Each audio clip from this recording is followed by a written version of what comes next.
মই সকলো পৰীক্ষাৰ্থীলৈ আগতীয়াকৈ শুভেচ্ছা জনাইছোঁ আৰু সকলোৰে সহযোগিতা কামনা কৰিছোঁ যাতে সুকলমে পৰীক্ষা অনুষ্ঠিত হয়। একো বিসংগতি নাই, বিসংগতিটো আপোনালোকে দেখি থাকে, কিন্তু যোৱা বছৰৰ পৰীক্ষাত কি বিসংগতি আছে? একো বিসংগতি নাই।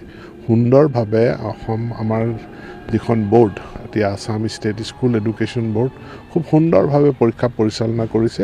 এই আগন্তুক পৰীক্ষাও ভাল ধৰণে পৰিচালনা কৰিব বুলি মোৰ আশা আছে। মই সকলো পৰীক্ষাৰ্থীলৈ আগতীয়াকৈ শুভেচ্ছা জনাইছোঁ আৰু সকলোৰে সহযোগিতা কামনা কৰিছোঁ যাতে সুকলমে পৰীক্ষা অনুষ্ঠিত হয়। একো বিসংগতি নাই, বিসংগতিটো আপোনালোকে দেখি থাকে, কিন্তু যোৱা বছৰৰ পৰীক্ষাত কি বিসংগতি আছে? একো বিসংগতি নাই।